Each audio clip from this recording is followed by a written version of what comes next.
Hey everyone, my name is Jen. I'm so excited to be back here today as part of our At Home with Nature series. Today, we've been having a lot of really great conversations on our Facebook videos about native plants, how to grow them, all of these amazing benefits that they bring. Today I'm going to be shifting our focus a little bit to talk about a gardening space that is often kind of underused or undervalued, and that's balconies. So I'm out here on my balcony today to hopefully share some tips and tricks about how to start your own balcony garden. As urban populations continue to grow, so many more people are living in high-rises and condo buildings. I think the last census in 2016 said that about 1 in 5 people in the city of Toronto live either in a condo or some sort of high-rise building.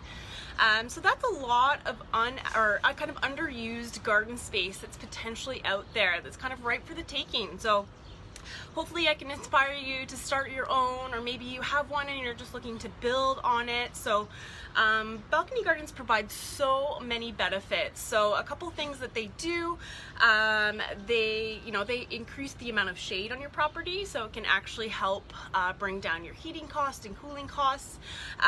They're really great at introducing more biodiversity to urban areas. So by adding different pollinator plants, we can feed lots of different butterflies and bees. Even in high rises, you will still get insects visiting your balcony. There's also, the added benefit of offsetting your carbon footprint and a ton other different things. So hopefully I can get you a little bit inspired to grow some things on your balcony by the end of this video. If you do have any questions, you can put them in the chat there. I will be kind of checking throughout. Other than that, we'll get going. So I should also say that this is just kind of grazing the surface. This is a really quick intro to balcony gardening. I am going to be hosting a webinar next week or 2 weeks from now on the 23rd, and it's going to be an hour long, really diving into the topic. So if you're interested, we're going to put a link at the end, and hopefully some of you can join us for that. So, a couple things to consider before starting your gardening on a balcony. You need to think about the microclimate a little bit, because obviously growing in a container is going to be a tiny bit different than growing in the ground. So there's some extra things that you need to kind of anticipate when it comes to picking your plants and your containers. So one thing is temperature. So the temperature, especially if you're in a really, really high building, is going to be a lot cooler than it would be, let's say, in a ground level. So based on your height of your balcony, that's going to change kind of the temperature of that area a tiny bit. You also want to think about wind. So obviously the higher up you are, same as the temperature, higher up, it's going to be more windy, so more delicate plants might get broken up a little bit. Your soil is going to dry out a lot faster as well, so just another thing to remember. You're also probably going to have really varying sun exposure. So typically the way condos are designed, your balcony is usually just on one side of the building. Some people luck out and get those nice corner spots, but for the most part it is on one side, so that's going to really affect how much sun you're getting. Plus, if you have a whole bunch of high rises around you, it's going to be really difficult to actually get a consistent amount of sun throughout the day. So once you've kind of figured out, how much sun do I get, what's the wind like, how does the temperature compare to kind of the ground level versus my floor, then you can start to think a little bit about containers. So we're going to talk a little bit about picking kind of the perfect container. There's 3 things that you need to consider. The first one is going to be size. So you're going to want to match the size of the container to the appropriate plant. So for example, our smaller kind of little herbs and things like that, they can handle a pretty shallow pot just because their root systems don't get huge. So like just something like this is just a little 6-inch pot, and it's just perfectly enough space for my little basil plant here. If you're trying to plant more like perennials, so I'm going to zoom in on some of my plants once I kind of go through them. If you have perennials, you're going to want a really nice deep pot, not only to make sure that there's room for sort of growth and whatnot, the root growth, sorry, it also plays a really big role on whether or not that plant's going to come back next year. So if the pot is too small, that poor little root system is going to freeze and thaw several times throughout the winter, and the chance of it coming back next year is relatively low when that happens. So you want to make sure that you're giving that plant a nice big deep pot to ensure that it has everything it needs to survive the winter. The next one we want to think about is drainage. So drainage is super important. I would say most plants do not like having wet feet. Obviously aquatic plants are going to be an exception to that. For some reason a lot of plants don't come with existing holes in the bottom, so if you do have a planter that does not have a hole for drainage, it's good to either take a drill or a really sharp X-Acto knife and just make sure that you're kind of clearing that area of any sort of root. And now you might think, well, I don't want a huge mess on my balcony. I want it to be, you know, nice and clean. I don't want to soak the neighbors below me every time I water. And there's a lot of great ways that you can prevent that. So my little tomato plant here, the pot actually comes with a drip tray attached right on there, which is awesome. You can also, sorry it's really dirty, but you can get these just basic little plastic trays as well, and that's also really helpful when it comes to catching all of that water. So I know some people say that you can do drainage by just putting rocks and sand at the bottom, but that doesn't really help if we're getting a lot of rain or if it's accidentally overwatered. You really want to make sure that that water has somewhere to go. All right, the last part of plant pot selection is our composition. So if you go to the store, there are so many different types of pots that you can buy. There's a ton of different upcycled ideas if you want to take other just random things from around your house and turn them into a pot.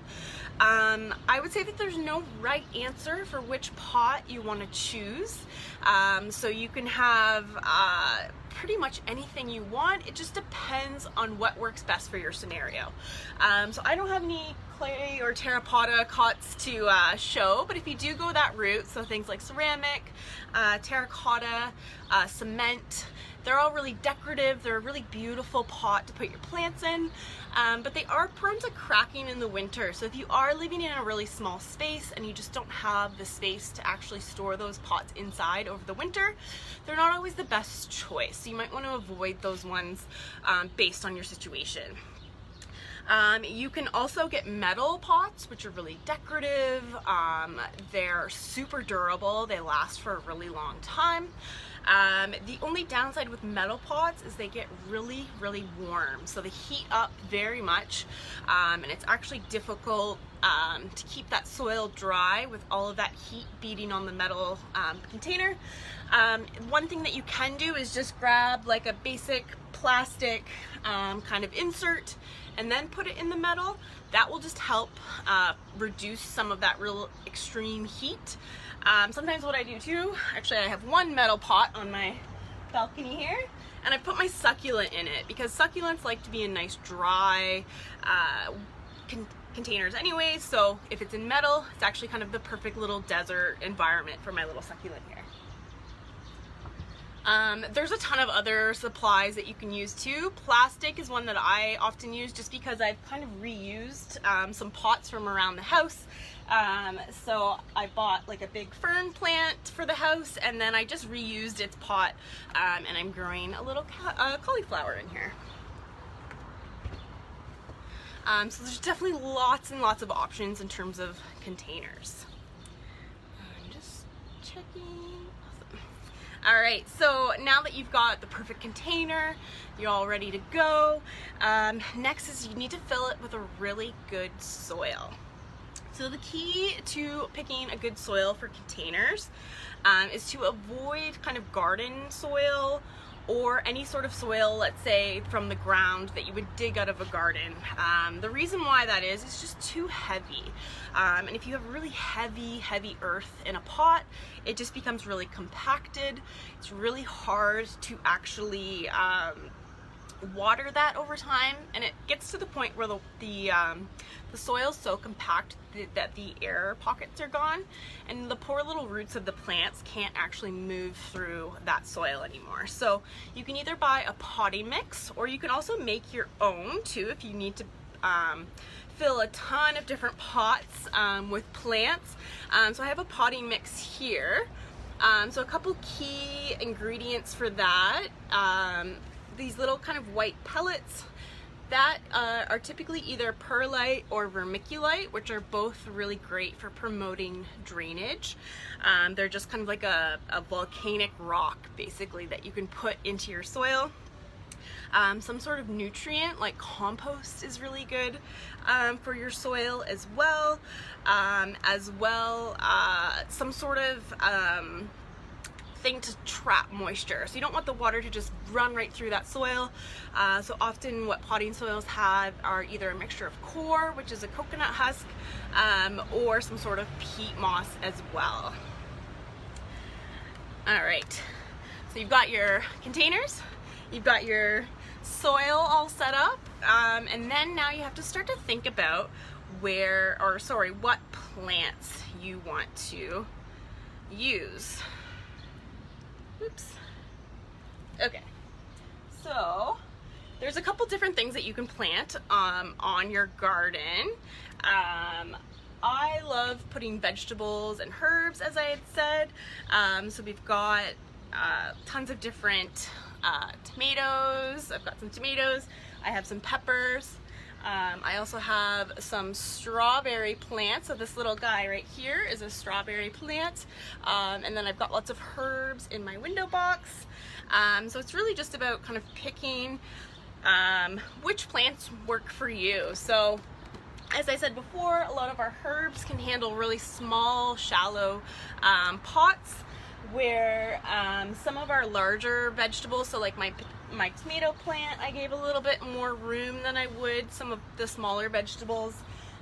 Same with my little cauliflower, just making sure that it has space. So it's really important to just make sure you're checking the tag to see how much that plant's gonna spread, how much room it needs, to really make sure that it's gonna be successful.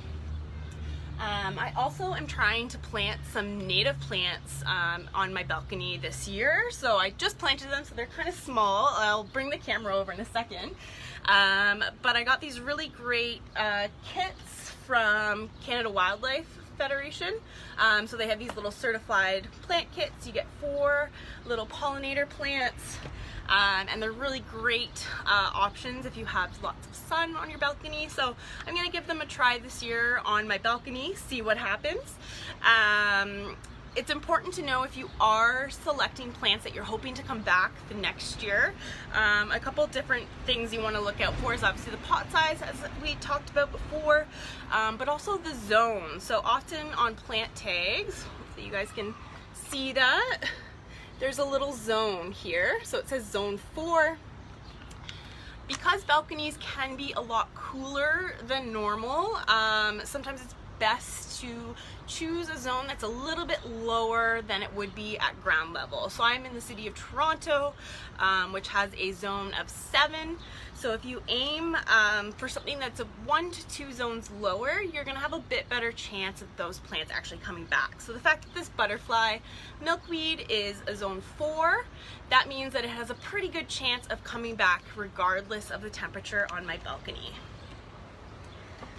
There's obviously a ton other options that you can plant. If you're working with full sun, things like tomatoes and peppers, basil, all of those are really great full sun. If you're working with more shade, you want to go with really those leafy green plants. So things like mint and lemon balm. That just helps kind of take in as much sun as it can. There's definitely some vegetables as well, so things like spinach, kale, lettuce, any of those will do well in a low light situation as well. So maybe I will just have a quick scroll here to see what questions are coming in.